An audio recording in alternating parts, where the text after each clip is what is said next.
नमस्कार, आर्य न्यूज देख रहे हैं आप। मैं हूं आपके साथ पल्लवी सिंह। आज चक्रव्यूह में बात करेंगे त्रिपुरा में चल रहे चुनावी घमासान के बारे में। और आपको बता दें कि त्रिपुरा में चुनावी दंगल की तैयारियां भी शुरू हो चुकी हैं, जहां सभी पार्टियों का प्रचार पूरे जोरों के साथ शुरू है। और ऐसे में यहां बीजेपी सत्ता बचाने के लिए कोई कसर नहीं छोड़ रही है, तो वहीं दूसरी तरफ लेफ्ट एक बार फिर से अपना गढ़ वापस लेने की फिराक में है। अब कांग्रेस की कोशिश शून्य से अपना नंबर बढ़ाने को लेकर होगी, जबकि इस बार का त्रिपुरा चुनाव कई मायनों में अलग है, क्योंकि कांग्रेस ने लेफ्ट के साथ गठबंधन किया है और चुनाव में उतरने का फैसला किया है। साथ ही इस बीच मोथा पार्टी भी उन 20 आदिवासी सीटों पर क्या करेगी, सबकी निगाहें उस पर भी टिकी है। इस बीच आपको ये बताते चले कि दरअसल जो टीपरा मोथा जो पार्टी है, उसकी एंट्री ने चुनाव को काफी दिलचस्प बना दिया है। साथ ही आज बीजेपी ने अपना घोषणा पत्र जारी कर दिया है। कभी किसी नेता को 70 साल में सुना आपने? I would like to ask you a question. Did you hear any leader coming out with a report card? No, not at all. For the last 70 years? Not at all. But जब हम आपके सामने आते हैं और Bharatiya Janata party का एक एक नेता जब सामने आता है, तो अपना रिपोर्ट कार्ड लेकर के आता है और आगे का रोड मैप है। When I talk about 2018, 2018 की जब मैं बात करता हूं, तो 2018 त्रिपुरा की राजनीति में एक तरफ से निकास द्वार साबित हुआ है और एक तरफ से प्रवेश द्वार साबित हुआ है। निकास द्वार साबित हुआ है लाल आतंक का, निकास द्वार साबित हुआ है भ्रष्टाचार का, निकास द्वार साबित हुआ है करप्शन एंड कमीशन का, निकास द्वार साबित हुआ है क्रिमिनलाइजेशन का, निकास द्वार साबित हुआ है लेवी की राजनीति का। और 2018 त्रिपुरा की राजनीति में प्रवेश द्वार भी बना है, और प्रवेश द्वार बना है भारतीय जनता पार्टी के द्वारा।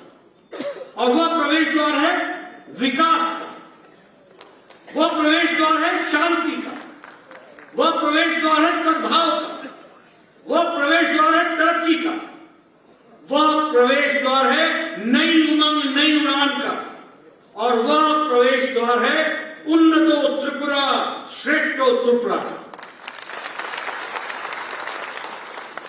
ये फर्क हमको समझना चाहिए। अब ये सिर्फ मैं शब्दावली नहीं बोल रहा हूं। जो लोग 2018 के पहले जो त्रिपुरा को जानते हैं, उनको अच्छी तरीके से याद होगा कि जो मैंने शब्द बोले हैं वो एक एक शब्द सही निकले हैं।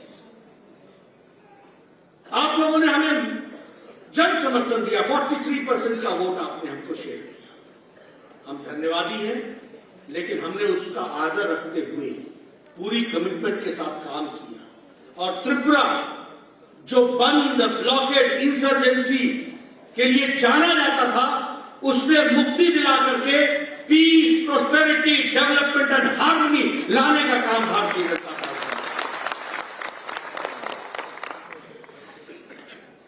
अभावग्रस्त त्रिपुरा से आज समृद्ध त्रिपुरा की ओर हम आगे बढ़ रहे हैं।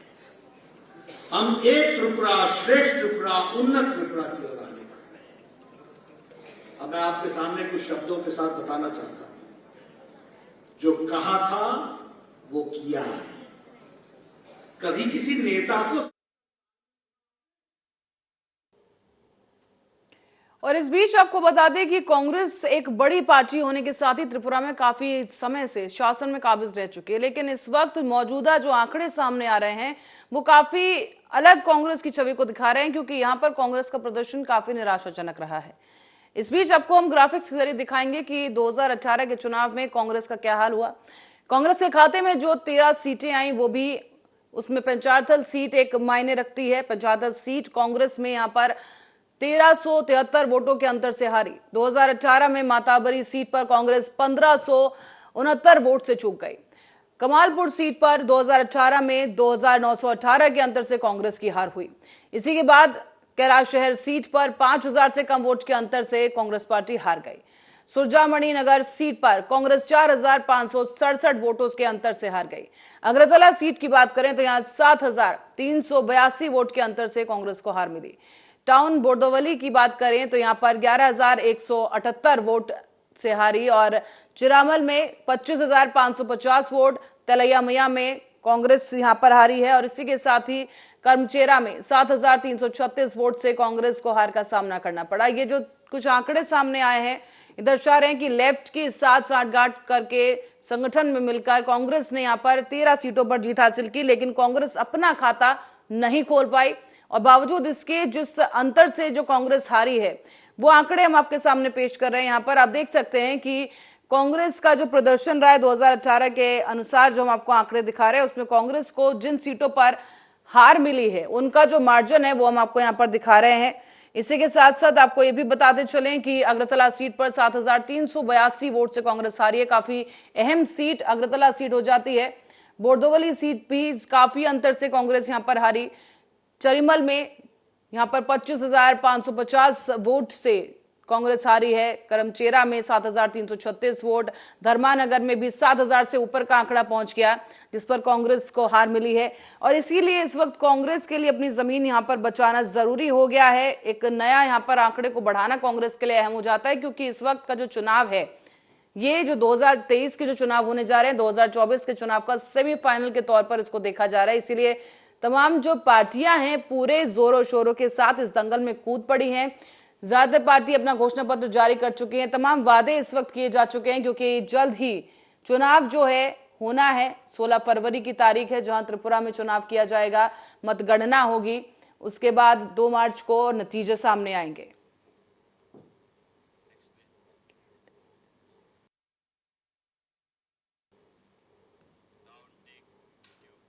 और इसी मौजूदा स्थिति पर और त्रिपुरा में क्या कुछ रणनीति रहने वाली है कांग्रेस की और बीजेपी किस तरीके से अपनी साख बचाए रखने में रणनीति तैयार कर रही है उस पर चर्चा करेंगे। हमारे साथ आज मौजूद हैं सुरेंद्र कुमार सिंह प्रवक्ता बीजेपी और सीके ठाकुर प्रवक्ता कांग्रेस। आप दोनों ही गेस्ट का बहुत बहुत स्वागत आ रहे न्यूज पर।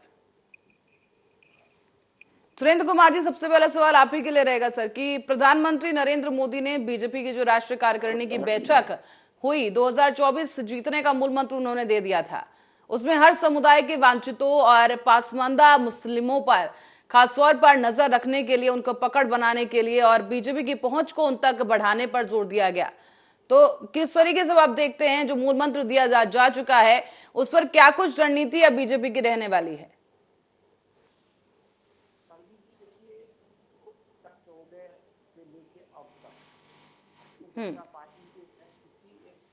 समुदाय विशेष पे चुनाव नहीं लड़ा है।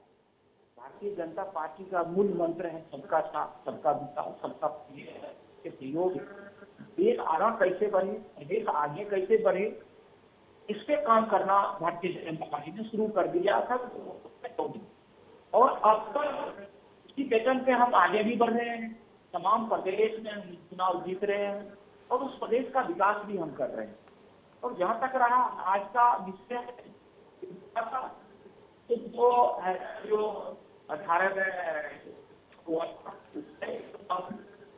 बहुत बदलाव आ चुका है क्योंकि खासकर प्रधानमंत्री मोदी जी का जो मेन मूल लक्ष्य है वो लक्ष्य है उत्तर पूर्व के जितने भी त्रिपुरा ही नहीं है, आसाम ले लीजिए, मेघालय ले लीजिए, नागालैंड ले लीजिए, ये तमाम जो देश प्रदेश का नाम भी देश को नहीं सके उस प्रदेश में भारतीय जनता करना शुरू किया और धीरे धीरे धीरे का विकास होना शुरू।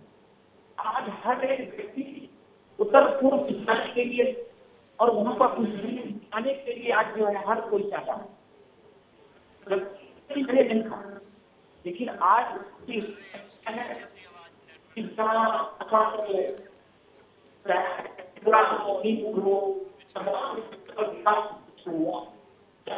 प्रदेश हो तो ये चीजें जो है ये सभी कर दिया विकास करने पर पार्टी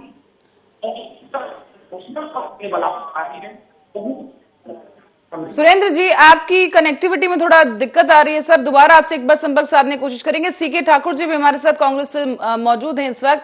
सीके ठाकुर जी, आपसे मेरा ये सवाल रहेगा कि कांग्रेस एक बड़ी और अहम पार्टी के तौर पर त्रिपुरा में काम कर चुकी है, देखा जा चुका है, लेकिन जो बीते सालों के अगर आंकड़ों पर नजर डाली जाए तो कांग्रेस का जो संगठन है कहीं ना कहीं कमजोर होता नजर आया है। हालत ये हो गई कि कांग्रेस 2018 में खाता तक नहीं खोल पाई। लेफ्ट पार्टी का अगर साथ ना होता तो कांग्रेस कब की चली गई होती। वहां से पूरा अस्तित्व जो है कांग्रेस का इस वक्त खतरे में है, जिसको आपको इस बार बचाना। तो क्या रणनीति में बदलाव करने की जरूरत आपको लगी है जो इस पर अब काम किया जाएगा?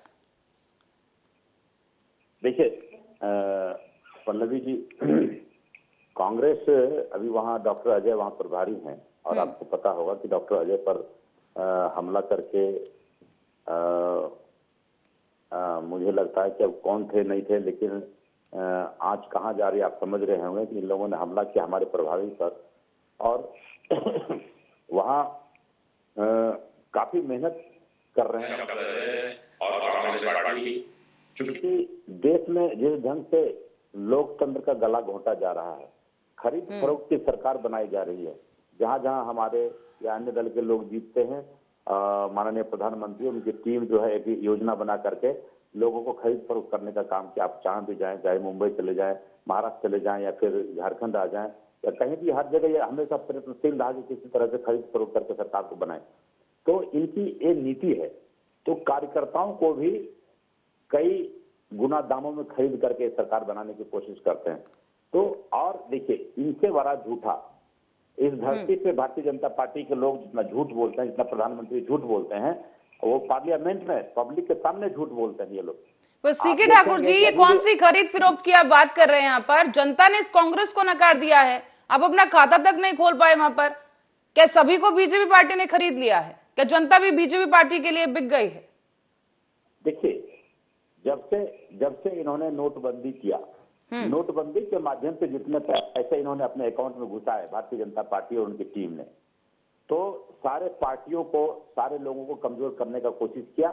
और आज सिर्फ अपने मित्रों का, आपने देखा होगा अडानी जी के मुद्दे पे जितनी बातें आ रही है, प्रधानमंत्री एक शब्द नहीं बोले, ना जेपीसी के गठन करने की बात कर रहे हैं। तो इतना बड़ा मोनोपोली ये इसके लिए बहुत ही घातक है। और लोकतंत्र, देखिए कांग्रेस कहीं हारना कहीं जीतना एक अलग मुद्दा है, लेकिन जो लोकतंत्र खतरे में है उस लोकतंत्र को बचाने की जरूरत है। आपके माध्यम से त्रिपुरा के लोगों को, त्रिपुरा के सारे जनता को हम अपील करेंगे कि भाई आप जो है इस लोकतंत्र के महापर्व में बढ़ चढ़ के हिस्सा लें और वहां कांग्रेस की सरकार बनावें और कांग्रेस समर्थित जो लोग हैं उनकी सरकार बनावें, क्योंकि भारतीय जनता पार्टी जो है इस देश को अंग्रेजों की भांति अब गुलाम कर दिया है। तो उससे बचने के लिए यही एक रास्ता है कि हम वोट के चोट से इनको हम तब्दील कर सकेंगे। पल्लवी जी, ठीक है, जवाब ले लेते हैं सुरेंद्र जी। पल्लवी जी, सीके ठाकुर भाई जो है बहुत आसानी से जो है कह दिए कि कांग्रेस जो है ये है वो है, बीजेपी नहीं फंसो, क्या क्या आरोप लगा दिए। लेकिन ये भूल गए कि उनके 16 प्रदेश में एक भी एमपी नहीं है। कई प्रदेश ऐसे हैं एक भी विधायक नहीं है। उससे चिंतन करना चाहिए, उसको चिंता करना चाहिए। देश आज बहुत आगे बढ़ चुका है, उससे चिंता करना चाहिए। तो एक ही चीज लेके घूम रहे हैं, तो इनको वही झुंझुना मिलने वाले। 2014 के बाद प्रति व्यक्ति जो है आज जो है दोगुना हो गया। इस पे तो ये लोग बात नहीं करते। आप सोच के देखिए, शौचालय की ये लोग बात नहीं करते थे, इज्जत घर की बात नहीं करते थे कभी। आज पूरे देश के अंदर 11.5 करोड़ से ज्यादा जो है शौचालय बन के, जो हमारी माँ बहन शाम का इंतजार करती थी, आज उनको इज्जत दिया गया। इस पे ये लोग बात नहीं करते हैं। उज्ज्वला योजना के तहत लगभग 9.5 करोड़ से ज्यादा एलपी गैस जो है मुफ्त में दिया गया है। ये सब विकास इनको देख नहीं रहा है। आप कभी सपना में सोच के देखिए कि 70 साल हो चुके थे, देश के वो तमाम वो लोग जिनको ये पता नहीं था कि बैंक में जाऊं कैसे, बैंक का रास्ता कैसे होता है, बैंक से पैसा निकाली कैसे जाती है। आज लगभग 48 करोड़ से ज्यादा लोगों का बैंक में खाता खुलवाया गया। आज उनको ये मालूम हुआ कि बैंक में जाने से एक प्रकार से पैसा निकलता है, एटीएम कार्ड होता क्या है। लेकिन ये लोग तो उससे भी बात करने से इनकार करते हैं। चाहे पीएम सुरक्षा बीमा की बात करूं, चाहे किसान सम्मान निधि की बात करूं, ये लोग तो 75,000 देने के लिए तैयार थे कि किसान को हम 75,000 देंगे। हमेशा झूठ बोलने का काम किया कांग्रेस ने, जिसका आज ये हाल है कि कई प्रदेश में इनका एक विधायक नहीं है। आयुष्मान योजना आप देखिए, हम 5 लाख से ज्यादा जो गरीब लोग हैं, जिनको वास्तव में जरूरत है, उनको मुफ्त में इलाज कराने के लिए हम 5 लाख का बीमा दे रहे हैं। इस पे बात नहीं करते हैं। और जहां तक रहा, ये लोग हमसे पूछते थे कि बुलेट ट्रेन आप कब लाएंगे।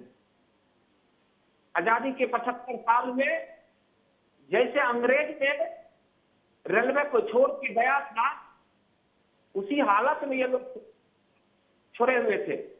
2014 के बाद तमाम जगह पे रेलवे के लिए विकास का कार्य हुआ। आज देखिए वंदे भारत ट्रेन जो है कई प्रदेश में दौड़ने लगा, और आप 2024 तक आप देख लेंगे कि लगभग हर प्रदेश में कम से कम 1-2 ट्रेन जो है आपको वंदे भारत ट्रेन जो है, जो स्कूल से चलने वाली ट्रेन है, वो आपको दिखाई देगी। चलिए ठीक है सुरेंद्र जी, लेकिन सुरेंद्र जी जो भी घोषणा पत्र में इस बार दावे किए गए हैं, उसके साथ साथ और भी घोषणा पत्र यहाँ पर मेरे पास हैं। टीएमसी ने भी कई वादे किए हैं, 28 सीटों पर इस बार चुनाव लड़ने की घोषणा की गई है। तो क्या लगता है कि छोटे दल जो यहाँ पर अब आने लगे हैं त्रिपुरा में, तो कहीं ना कहीं वोट बैंक पर असर पड़ेगा?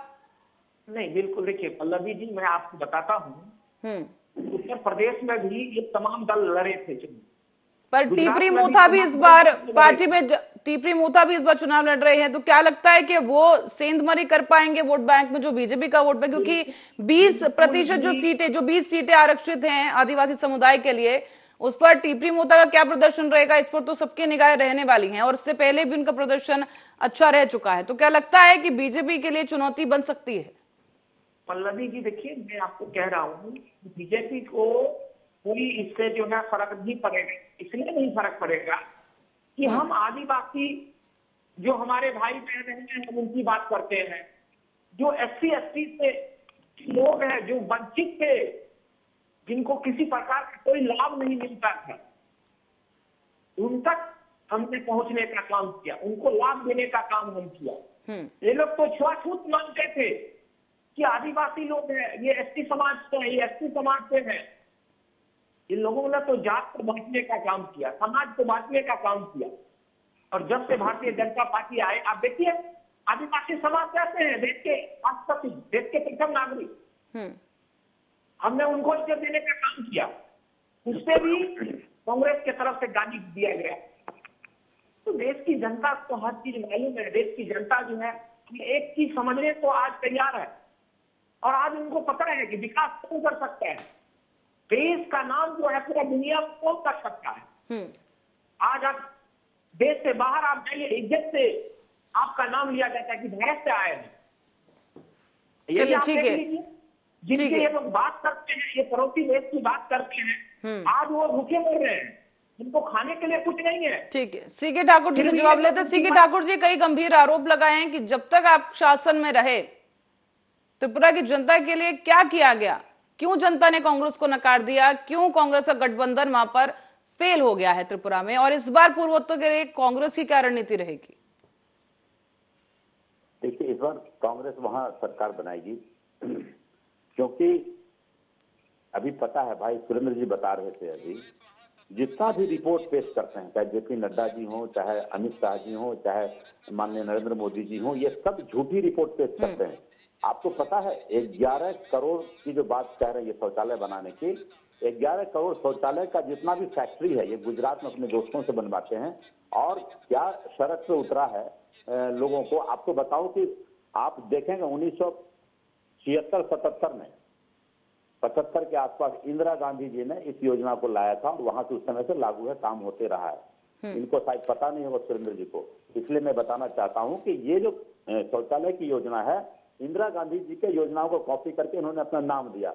जहां तक उज्ज्वला योजना की बात है, उज्ज्वला में जितने भी सिलेंडर इन्होंने बेचा, मैंने ये लोगों को पहुंचाया, लोगों का सब्सिडी। सीके ठाकुर जी, उनकी क्या योजना है, क्या कॉपी गए, उस पर बाद में करेंगे। पहले आप बताइए कि कांग्रेस की तरफ से जनता के लिए क्या कुछ है, क्या अहम मुद्दा रहने वाला है इस चुनाव में कांग्रेस का? देखिए, कांग्रेस वहां जनता को वो सब कुछ मुहैया कराएगी जहां उनका रिक्वायरमेंट है। आज भी देखिए, नरेंद्र मोदी जी कहते हैं कि 80 करोड़ लोगों को हम अकाउंट में पैसा डालते हैं, वो गरीबी रेखा के नीचे हैं। और आज उनका बयान है कि 140 करोड़ देशवासियों का आशीर्वाद हमें प्राप्त है, विश्वास प्राप्त है। तो 140 करोड़ का आंकड़ा दे रहे हैं, जहां 80 करोड़ लोग भूखे मरने की बात करते हैं वो। तो ये कौन सा विकास है नरेंद्र मोदी जी को, मैं यही पूछना चाहता हूँ। तो मैं उन 80 करोड़ लोगों को, उन 80 करोड़, पर सर सवाल तो आपके लिए भी उठ रहे हैं ना, लेफ्ट पार्टी के साथ अगर आप वहां पर थे सत्ता में, तो फिर आपने क्यों विकास नहीं किया वहां पर? त्रिपुरा में जनता कितनी समृद्ध है, उनकी समृद्धि के बारे में भी बताइए ना फिर। ये किस तरह की राजनीति कांग्रेस खेल रही है? लेफ्ट के साथ वहां पर गठबंधन कर लिया है। केरल की जब बात कर लें तो बिल्कुल कंट्रास्ट अलग है, कांग्रेस और लेफ्ट जो है आमने सामने वहां पर। किस तरह की राजनीति है? कन्वीनियंस की राजनीति कांग्रेस कर रही है इस वक्त। देखिए, यहाँ देश में सीधा है एनडीए और यूपीए। आज प्रधानमंत्री मोदी जी भी बने हैं तो वो भारतीय जनता पार्टी के नहीं है, वो एनडीए के नेता है। वो एनडीए ने उनको प्रधानमंत्री बनाया है। तो हम लोग यूपीए गठबंधन है, यूपीए गठबंधन के साथ जो आते हैं, जो देश हित में हम लोग काम कर रहे हैं, जनता के हित में जो चीज बाकी है, जो काम होना है, हम लोग उसके लिए काम करने के लिए तत्पर हैं। और आने वाले समय में हम लोग जीतेंगे तो वहां काम करेंगे उनके लिए। पर सवाल तो वहीं आ जाता है घूम फिर के कि अब तक काम क्यों नहीं किया गया, और अगर किया गया तो जनता ने आपको क्यों नकार दिया वहां से? काम सत्ता से बेदखल कर दिया ना। अभी जिस चीज की बात कर रहे थे कि एटीएम और बैंकिंग सिस्टम को, तो कांग्रेस की देन है, ये तो कांग्रेस का इम्प्लीमेंटेशन है, वहीं से काम होते आ रहा था। मोदी जी ने आया, छू दिया। जितने भी प्रक्षेपण हमने भेजा है स्पेस में, सब ये कांग्रेस की योजना है। केवल मोदी जी ने भजाने का काम किया। तो ये जो कह रहे हैं कि हमने ये कर दिया, वो कर दिया, ये योजनाओं जो है 5 साल और 7 साल में होता नहीं है।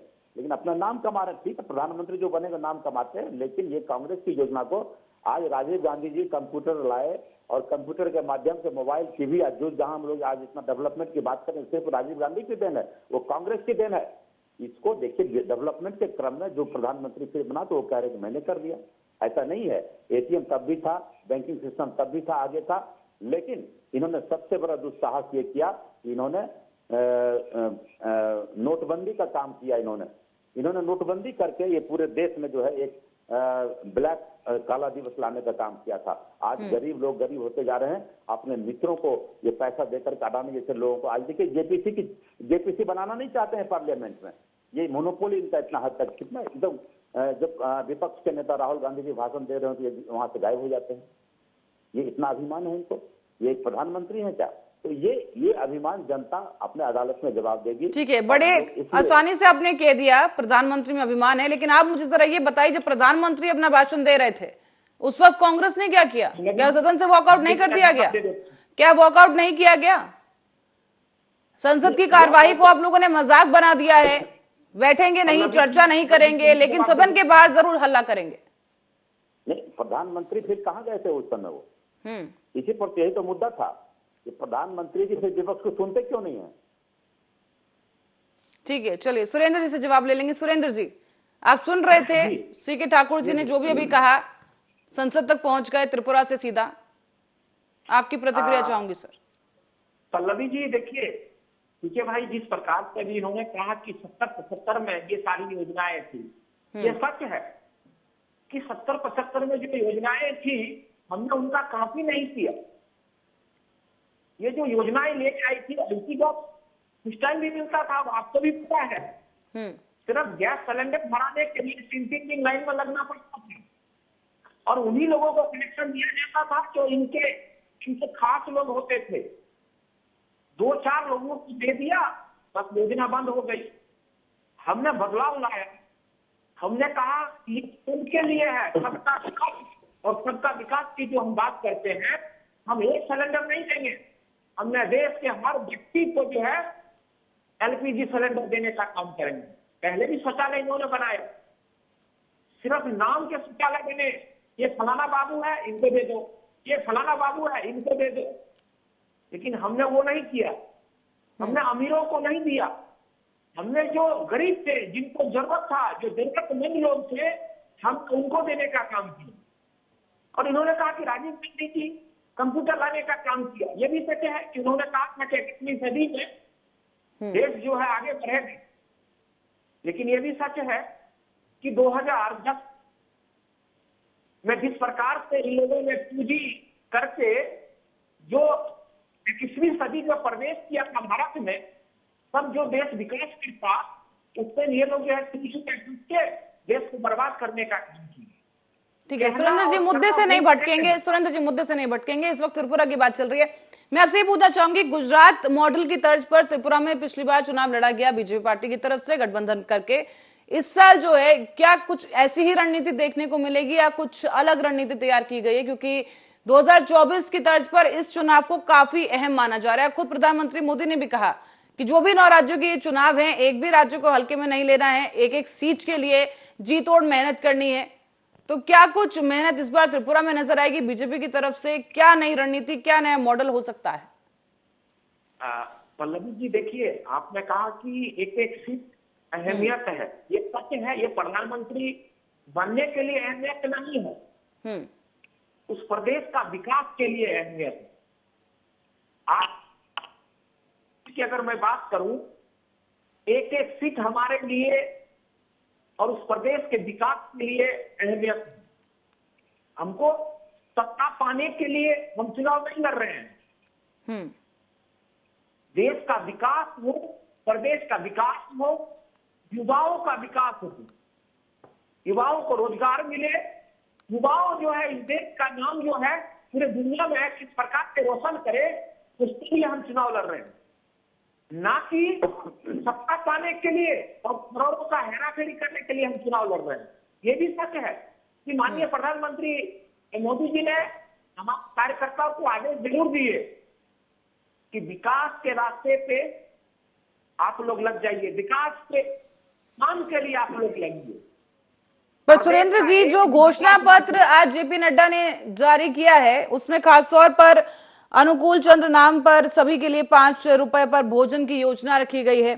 एक अग्रतला में रखा गया क्षेत्रीय चिकित्सा विज्ञान संस्थान की स्थापना करने की बात की गई। इस तरह की तमाम योजनाएं, लेकिन रोजगार पर कुछ ज्यादा खास योजना दिखाई नहीं दी है। पल्लवी जी देखिए, धार्मिक गुरु है अनुकूल महाराज जी, तो ये तमाम प्रदेश में जो उस टाइम देश के लिए लड़े, देश के लिए कुछ अच्छा किए, इनके नाम पे रखना कोई गुनाह नहीं है। जो लोग देश के लिए अच्छा किए हैं, तो उसके नाम पे अगर कुछ रखा जा रहा है, तो मैं समझता हूं कि ये देश के हित के लिए है, ताकि जो आज की पीढ़ी है, हमारे आपके जैसे जो लोग हैं, उनको ये मालूम हो कि ये व्यक्ति वास्तव में ये था कौन जिनके नाम पे कुछ रखा गया। तो इस प्रकार की कुछ योजनाएं हैं। और साथ ही जब डबल इंजन की सरकार केंद्र का हो और प्रदेश का हो, जब दोनों एक साथ मिलकर काम करेगा, तो प्रदेश का विकास जो है होना लाजमी। चलिए ठीक है, सीके ठाकुर जी से प्रतिक्रिया ले लेते हैं। ठीक है सीके ठाकुर जी, घोषणा पत्र जारी हो चुका है, कांग्रेस का भी, बीजेपी का भी, टीएमसी का भी, वाम मोर्चा की तरफ से भी। क्या कुछ समानताएं आपको लग रही हैं? कांग्रेस किस लिहाज से क्या कुछ अलग करने वाली है त्रिपुरा की जनता के लिए? देखिए, कांग्रेस अभी सुरेंद्र जी करके आपने ठीक पकड़ा कि जेपी नड्डा जी जो घोषणा किया उसमें बेरोजगारों के लिए कोई जगह नहीं है। लेकिन कांग्रेस देख रहा है कि पूरे देश में जिस ढंग से बेरोजगारी का आलम है, जिस ढंग से कंपनियों को कौड़ी के भाव में अपने मित्रों को प्रधानमंत्री की रेवड़ी की तरह बांट दिए जा रहे हैं, तो इससे बचने के लिए एक तरीका है कि हम बेरोजगारों को रोजगार मुहैया कराएं। जो सरकारी सिस्टम है, उस सिस्टम का फायदा उनको मिलना चाहिए, जनता को। आप एक तरफ जो है पूरे आप देखेंगे कि रेलवे का टिकट है, रेलवे का टिकट में ये इन्होंने बुजुर्गों के लिए जो कांग्रेस सरकार दिया करता था कि उनको सब्सिडी मिले, उनको टिकट में कम पैसे लगे, ये सब कुछ एक तरह से विकलांग के लिए सब कुछ इन्होंने हटा दिया है। तो अब ऐसे जगह में जो हमारी बेरोजगार की फौज हो गई है, तो उस फौज के लिए हम लोग जो है चाह रहे हैं कि उस प्रदेश में लोग वहां से हम शुरुआत करें त्रिपुरा से कि बेरोजगारों को रोजगार मिले, और उस चुनाव के माध्यम से यदि कांग्रेस वहां सरकार में आती है तो फिर से वहां एक आम जनता जो गुलजार होगा, वहां सरकारी नौकरी प्राप्त होगी। ये सब सारे पर मुद्दे सीके जी, हमारे कांग्रेस ने अपने घोषणा पत्र में 20 बड़े वादे किए, खासतौर पर इसमें शिक्षा से लेकर स्वास्थ्य सुविधा तक को लेकर भी कवर किया गया है, और यहाँ पर महंगाई काबू करने की एक अहम बात की गई है। तो किस तरीके से आप महंगाई काबू करेंगे त्रिपुरा में? देखिए, महंगाई अभी आपने थोड़ी देर पहले सुना कि उज्ज्वला योजना के तहत इन्होंने उज्ज्वला की योजना के तहत महिलाओं को इन्होंने बांटने का काम किया, गैस सिलेंडर, लेकिन उस सिलेंडर को दोबारा रिफिल नहीं हो पाया। तो कांग्रेस उस पर पैनी नजर है कि जो सब्सिडी था उस सब्सिडी को बरकरार रखा जाएगा। जो उज्ज्वला योजना है उसको हम लोग चाहेंगे कि महिलाएं हमारी वहां पे उसको फिर से उस सिलेंडर को भरवा पाए, ताकि, लेकिन यहाँ भारतीय जनता पार्टी जो अपने बिचौलिए के माध्यम से यह सब काम कर रही है, तो ये बिल्कुल ही समझिए कि देश हित में काम नहीं है। सिर्फ अपने मित्रों, आपने देखा होगा कि एक तरफ आप अभी लोगों को रोजगार नहीं है, लोगों के पास पैसे नहीं है, लेकिन अपने भाई, अपने दोस्त, अपने अडानी जी को कहाँ उस चरम पर पहुंचा दिया। तो ये फरेब की सरकार है, ये झूठ की सरकार है, उन पर कोई एक भी चर्चा तक नहीं करना सीके जी, चाहते। आरोप का समय बहुत मिलेगा, आरोप प्रत्यारोप के लिए आपके पास मंच दिया जाएगा। यहाँ डिबेट चल रहा है, चाहूंगी तथ्य पे बात करें कि महंगाई कम करने के लिए और क्या कुछ योजना कांग्रेस के पास है, क्योंकि जनता जरूर ये जानना चाहेगी, जो आपको वोट करने वाले हैं, जो मतदाता हैं, क्योंकि ज्यादा समय नहीं बचा है मतगणना के लिए, चुनाव के लिए। तो मैं चाहूंगी आप तथ्यों पे बात करें कि उज्ज्वला योजना के आपने एक जिक्र किया, इसके अलावा और क्या तरीके हैं जिससे आप महंगाई कम करेंगे त्रिपुरा में? देखिए, बेरोजगारी कम होगी, महंगाई कम हो जाएगा।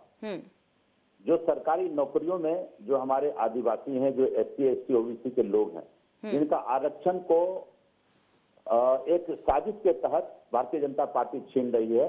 उस आरक्षण को हम लोग पुनः बहाल करेंगे। आप देखेंगे कि जो भी ये निकालते हैं सर्विस के लिए, उस सर्विस के लिए एकल सीट की घोषणा करते हैं। जहां भी पदाधिकारियों की होती है नियुक्ति के लिए एकल सीट की घोषणा करते हैं, ताकि वहां रिजर्वेशन ना लगे। तो मास में जब हम रोजगार के लिए निकालेंगे तो वहां लोगों को रोजगार मिलेगा, और जो SC ST OBC का फॉर्मूला है वो बहाल रहेगा। कांग्रेस के शासनकाल में ऐसा कभी नहीं हुआ, लेकिन ये भारतीय जनता पार्टी के राज में लोगों का आरक्षण छीनते छीनते एक साजिश के तहत, आप ये कह रहे थे कि हमारी आदिवासी को इन्होंने एक राष्ट्रपति के पद पर बैठा के दिया, अच्छा बात है। ये तो हम लोग का एक सपना था कि हमारा देश तब तरक्की करेगा जब आदिवासी, लेकिन उस आड़ में ये क्या कर रहे हैं कि आदिवासी और हमारे जो SC ST OBC का जो नियम है उसको एक एक करके खत्म करने की कोशिश करते हैं, उन पर एक बड़ा हमला कर रहे हैं। तो हम लोग उस चीज को पैनी नजर रखते हुए कांग्रेस, हमारी सरकार आएगी पुनः उसको हम बहाल करेंगे। हम चाहेंगे कि फिर से, ठीक है, जहां आपकी सरकार आएगी अभी तमाम चीजें करेंगे, लेकिन जहां आपकी सरकार पहले ही है, क्या आपने वहां पर महंगाई कम की है? राजस्थान में महंगाई का क्या हाल है? कर्नाटक में महंगाई का क्या हाल है? केरल में? जी, केरल में, राजस्थान में, हर जगह जो है, देखिए महंगाई तो केंद्र से कंट्रोल होता है, और केंद्र जो है हम लोग को साथ देना नहीं चाहते हैं। आप देखिए छोटा सा, तो फिर आप वैसे दावा कैसे कर सकते हैं कि त्रिपुरा में आप महंगाई कम कर देंगे? भाई, जहां कांग्रेस का शासन होगा वहां तो आप कह रहे हैं महंगाई कम करेंगे, हम त्रिपुरा में महंगाई कम करेंगे अगर जीतते हैं तो। लेकिन जहां ऑलरेडी आपकी सरकार है सर, वहां महंगाई को लेकर कांग्रेस ने क्यों कोई ठोस कदम नहीं उठाया, या क्यों कम नहीं कर पाई महंगाई अभी तक? नहीं, देखिए झारखंड, आपको मैं बता रहा हूँ, झारखंड में हेमंत सोरेन की सरकार है, कांग्रेस के साथ हम लोग कांग्रेस के साथ मिल करके हेमंत सोरेन की सरकार बनाए हुए हैं। तो वहां पर महंगाई पे बिल्कुल कंट्रोल है, छत्तीसगढ़ में कंट्रोल है, राजस्थान में भी कंट्रोल है। लेकिन अब भारतीय जनता पार्टी के लोग शोर मचा रहे हैं कि यहाँ ये है वहाँ वो है, तो ये बिल्कुल चलने वाला नहीं है। इसका जवाब मैं चाहूंगी सुरेंद्र जी आपको दें। ठीक है सुरेंद्र जी, यहाँ महंगाई एक अहम मुद्दा बनाकर कांग्रेस इस बार चुनाव में उतरना चाहती है, एक बड़ा यहाँ पे घोषणा पत्र में वादा किया गया है, लेकिन जहां कांग्रेस का पहले ही शासन है उन राज्यों में क्या महंगाई पर काबू हो पाया है? सीके ठाकुर जी कह रहे हैं कि महंगाई कंट्रोल में है।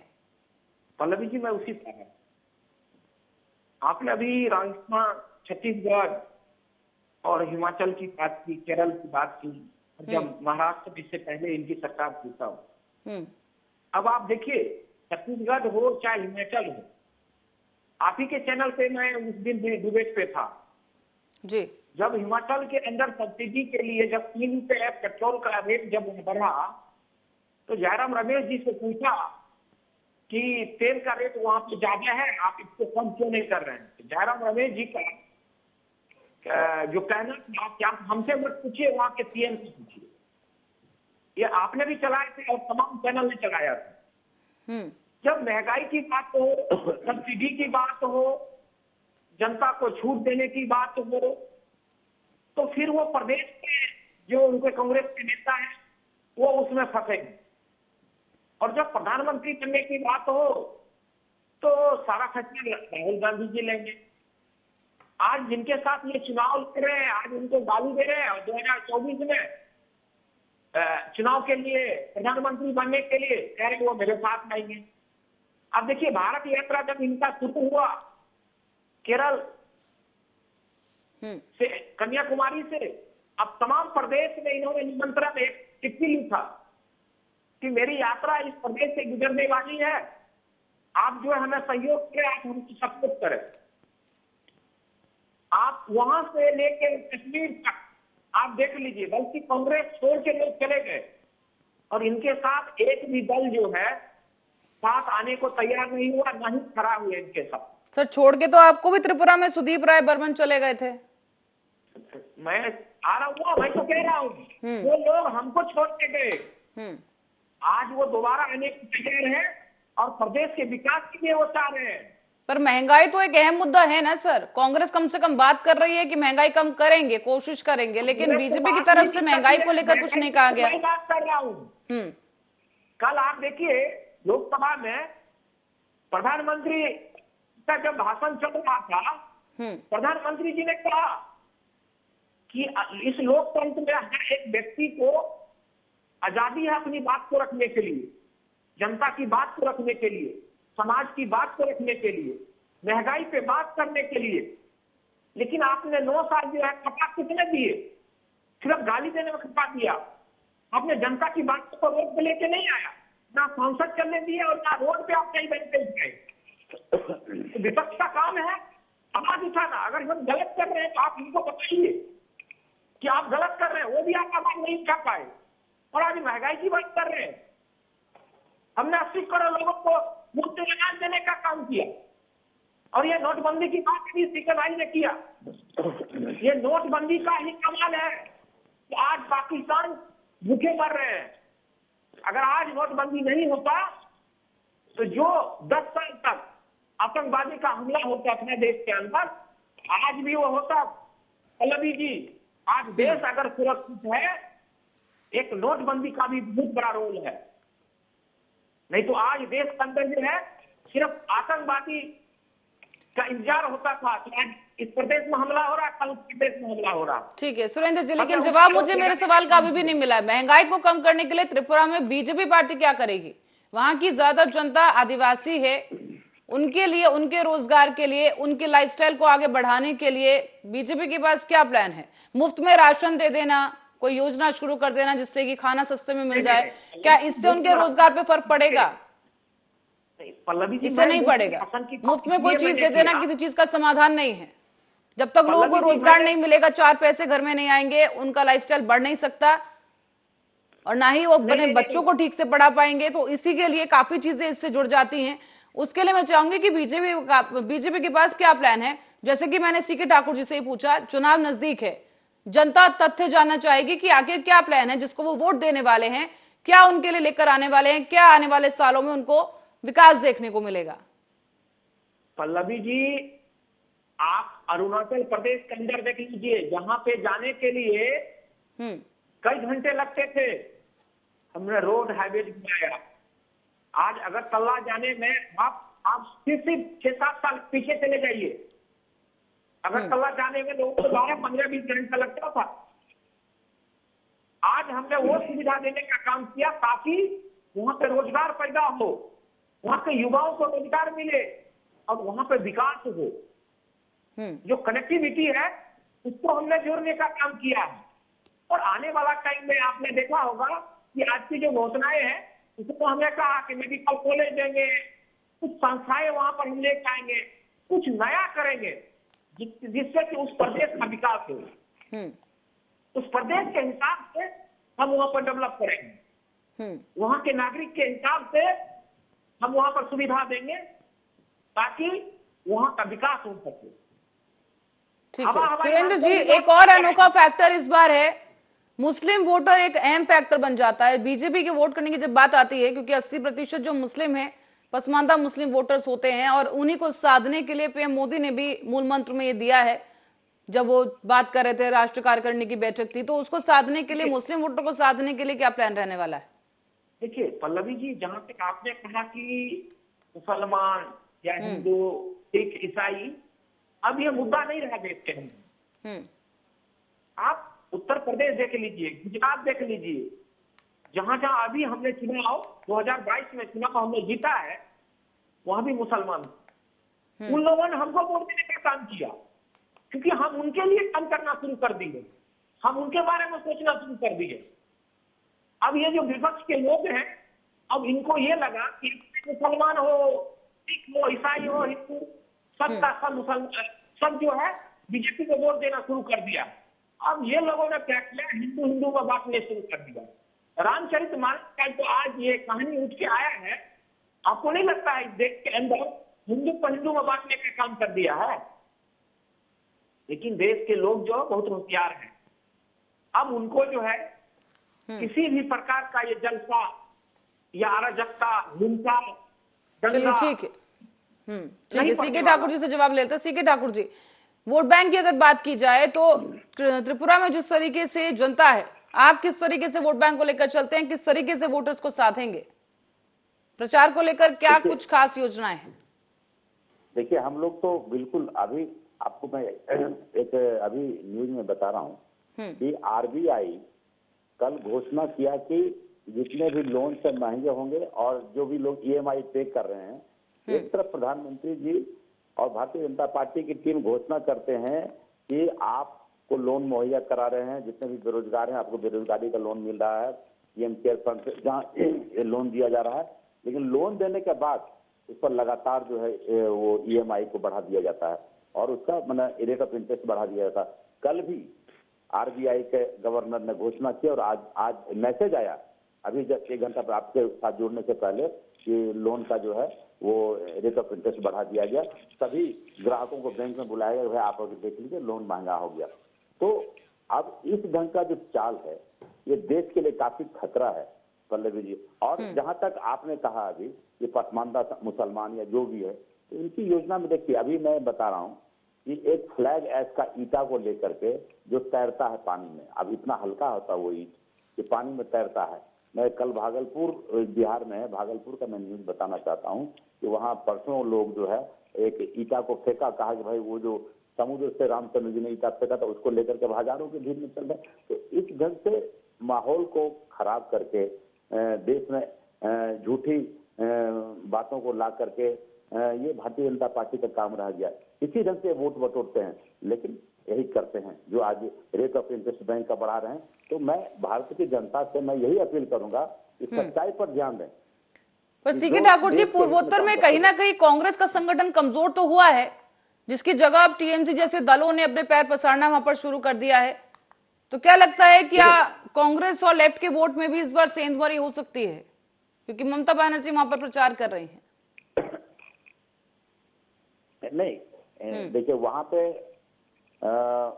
कांग्रेस की सरकार बनेगी और कांग्रेस और लेफ्ट की सरकार बनेगी, मैं आपको दावा करता हूं, क्योंकि जनता को वहां ये उम्मीद है कि आने वाले समय में कांग्रेस इस देश को निजात दिला सकती है महंगाई और बेरोजगारी से।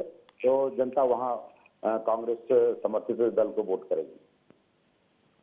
ठीक है, सुरेंद्र जी आपसे प्रतिक्रिया चाहूंगी सर कि क्या लगता है कि बीजेपी के लिए भी, क्योंकि अपनी जमीन बचाना इस वक्त एक चुनौती हो सकता है त्रिपुरा में, तो आप किस तरीके से देखते हैं इस चुनाव को? पल्लवी जी, जमीन बचाना नहीं है हमको, हमने वहां पर विकास किया है। पिछले 5 साल में हमने बहुत कुछ वहां पर बदलने का कोशिश किया और आगे भी जो है वहां पर जो हो सके, जो सबसे बेस्ट हो सके उस प्रदेश के लिए वो देने का हम काम करेंगे। आप आसपास के प्रदेश को देख लीजिए, चाहे वो असम हो, मणिपुर हो, आप वहां के प्रदेश को देख लीजिए। जो हमने देने का काम किया वो पिछले 70 साल में कोई भी दल देने के लिए तैयार नहीं है। तो मुझे पूरा भरोसा है। पर सुरेंद्र वहां जी की जनता टीएमसी जो है- दावा कर रही है 2 से 2.5 लाख नौकरियां देने की। अपने घोषणा पत्र में उन्होंने कहा है कि करीब 2.5 लाख नौकरियां सृजित करेंगे। तो इस पर बीजेपी का पलटवार क्या रहने वाला है? देखिए पल्लवी जी, टीएमसी का जो और लेफ्ट का जो सिस्टम है, ये उस जमाना में चलते थे। अराजकता, दंगा, मारपीट करा दो, वोट को हासिल कर लो। लेकिन मुझे पूरा भरोसा है त्रिपुरा की जनता के ऊपर, वो उनके साथ नहीं जाएंगे। जो दंगा कराने वाले दल हैं, जो देश को बांटने का काम करने वाले देश लोग हैं, उनके साथ तो खड़ा नहीं होगा। वो विकास के साथ खड़ा होगा ताकि प्रदेश में जो 5 साल में जो विकास हुआ वो ना रुके और आगे भी इस विकास को आगे बढ़ते रहे। इसमें विकास के नाम पर त्रिपुरा के लोग जो है हमें वोट करेंगे और आने वाला 27 तारीख को आप देखेंगे कि भारतीय जनता पार्टी के पक्ष में वहां का रिजल्ट आएगा। आप सुरेंद्र जी किस तरह की समानताएं देखते हैं, क्योंकि सारे घोषणा पत्र जारी हो चुके हैं। एक जनता के नजरिए से अगर देखा जाए तो उनके लिए क्या कुछ अहम, बीजेपी किस तरीके से अलग है बाकी पार्टियों से जो घोषणा पत्र में इस बार दावे किए गए हैं? क्या आपको लगता है कि पिछले घोषणा पत्र में जो वादे किए गए थे सभी पूरे कर लिए गए हैं? देखिए पल्लवी जी, मैं 2014 से लेके अब तक का मैं एक आपको आंकड़ा देना चाहता हूं जी। 2014 में जब हमारी सरकार केंद्र में बनी, हमने जो उस टाइम कहा था, आज 8 साल में लगभग 70 से 80% जो है हमने जो वायदा किया था वो हमने पूरा किया है। हाँ, मैं मानता हूं कि 100% इतना जल्दी होता नहीं है, लेकिन जितना हम लोगों ने करने का काम किया, देश का विकास करने का जितना हम लोगों ने काम किया, चाहे रोड हाईवे की बात करूं, रेलवे की बात करूं, अगर ये मैं आपको बता दूं, अगर ये कोरोना काल नहीं आए होते तो आज जो देश का जीडीपी वर्ल्ड का 5वें नंबर पे हम हैं, उसमें भी आपको बदलाव दिखने को मिलता और देश और भी आगे बढ़ता और आगे भी विकास होता। लेकिन ये तो दुर्भाग्य है, ये तो पूरे दुनिया के लिए आया था, लेकिन उस टाइम भी आप देखिए 102 लोगों को हम लोगों ने, यानी 220 जो कोरोना का टीका था वो हम लोगों ने देने का काम किया। चलिए सुरेंद्र जी, आखिरी सवाल आपसे ये भी मैं पूछना चाहूंगी कि प्रचार को लेकर क्या रणनीति है? जेपी नड्डा इस वक्त त्रिपुरा में है, तो प्रचार को लेकर क्या और भी कोई बड़े चेहरे त्रिपुरा में नजर आएंगे जो बीजेपी की तरफ से प्रचार की कमान संभालेंगे? बिल्कुल बिल्कुल। देखिए जेपी नड्डा जी है, अभी अमित शाह जी का प्रोग्राम हुआ और आदरणीय प्रधानमंत्री मोदी जी का भी कार्यक्रम 2 दिन बाद लगने वाला है। तो देखिए, ये आप किसको मत देखिए कि प्रधानमंत्री जी आ रहे हैं, जेपी नड्डा जी आ रहे हैं, होम मिनिस्टर साहब आ रहे हैं, उत्तर प्रदेश के मुख्यमंत्री लगे हुए हैं। हमारे कार्यकर्ता जो है कोई बड़ा छोटा नहीं होता है। तो हमारा काम है कि देश के विकास के लिए हर एक व्यक्ति को लगना है। मोदी जी का नारा है कि जहां विकास के नाम हो वहां हर एक व्यक्ति को जाना चाहिए। उस विकास के रास्ते पे, उस विकास में आप हर एक व्यक्ति को योगदान देना चाहिए। चलिए ठीक है, सीके ठाकुर जी से भी जान लेते हैं कि सर प्रचार को लेकर क्या कुछ तैयारी रहेगी कांग्रेस की, क्योंकि अभी तक प्रचार वहां पर दिखा नहीं है कुछ खास कांग्रेस की तरफ से। प्रचार चल रहा, हम लोग के जन जन के बीच जो है हम लोग अपना दौरा बनाए हुए, सारे लोग वहाँ पे एक्टिव हैं, जा रहे हैं। और देखिए, जैसा सुरेंद्र भाई ने कहा कि विकास तो इतना हुआ कि 70 सालों में जो कांग्रेस ने विकास किया, जो जनहित में इन्होंने जितनी फैक्ट्रियां बनाई, जितने कंपनियां बनाई, जितने रोजगार दिया, इस सबको प्रधानमंत्री मोदी जी ने आते आते सबको बेच दिया अपने दोस्तों के साथ। ये प्रधानमंत्री जी का। तो हम इसी मुद्दे को लेकर के जनता के बीच हैं और यह कहने के लिए कि यदि देश को बचाना है तो भाजपा को हराना है, मोदी जी को हटाना है। वो वहां चल रहा है हम लोग का। पर सीके ठाकुर जी, क्या कोई बड़ा चेहरा, क्या प्रियंका गांधी वाड्रा या राहुल गांधी में से कोई पहुंचेगा त्रिपुरा में चुनाव का प्रचार करने के लिए, क्योंकि चुनाव को कुछ ही दिन बचे हैं? जी, योजना बन रही है, हो तक 2-4 दिन के अंदर वो लोग भी पहुंचेंगे। ठीक है, या फिर लेफ्ट पार्टी को ही पूरा दारोमदार दे दिया है वहां पर? पल्लवी जी, मैं जवाब दे देता हूँ। जी सुरेंद्र जी, इनका क्या है, ये तो गुजरात में चुनाव नहीं गए, हिमाचल में चुनाव नहीं गए, तभी हिमाचल गलती से जीत गए। तो देखिए, इनके नेता जो है सिर्फ मीडिया के बोलना बहुत आसान है, लेकिन जमीनी स्तर पे जाके इनकी जनता की समस्या को सुनना, वहाँ पर और क्या दिक्कत है, सुरेंद्र जी, गलती से चुनाव गुजरात जीत गए गुजरात में। कोई ऐसा नेता नहीं है जो। ठीक है सुरेंद्र जी, सीके ठाकुर, चुनाव भारतीय जनता पार्टी गुजरात में जीत गए, वहाँ कोई विकास नहीं है। और चुनाव के समय में जितना लोकसभा में पैसे खर्च होते हैं सभी दलों को मिला करके, उससे कई गुना अधिक पैसा आपने वह जनता में बांटने का काम किया। वहाँ जनता जीत करके वहाँ सरकार बनाने का काम किया। चलिए ठीक है। सीके ठाकुर जी, हर बात पर इस तरह से आरोप लगा देना कहाँ तक सही है? क्या हर जगह बीजेपी की सरकार है? अगर पैसे बांटने की बात जो आप कर रहे हैं, एक सेकंड सुरेंद्र जी, ठीक है सुरेंद्र जी, बात पूरी कीजिए। हाँ, मैं ये कह रहा हूँ, आज आप गुजरात की बात कर रहे हैं, 27 साल से लगातार हम लोग विकास कर रहे हैं और गुजरात का नाम हर एक प्रदेश ले रहा है। हर एक प्रदेश को गुजरात मॉडल चाहिए। मैं गुजरात जा करके अभी आया, कोई चाहता कि मैं भी कोई विकास नहीं है, पूरा विनाश है, कहीं रोड नहीं है, कहीं कुछ नहीं है। कानून व्यवस्था, विकास, ये ठीक है। वहाँ पे समय की कमी है सुरेंद्र जी, आपको यहाँ रोक रही हूँ। सीके ठाकुर जी से लास्ट कमेंट ले लेते हैं। जी सीके ठाकुर जी। मैं कह रहा हूँ कि गुजरात मॉडल की जो बात करें, कोई मॉडल नहीं है, कोई बात नहीं करता गुजरात मॉडल की। गुजरात में सब कुछ खत्म है। माननीय प्रधानमंत्री अपनी प्रतिष्ठा बनाया था, उन्होंने जो अपना तन मन धन सब कुछ वहां झोंकने का काम किया, वो उसका जवाब उनको हिमाचल में मिला।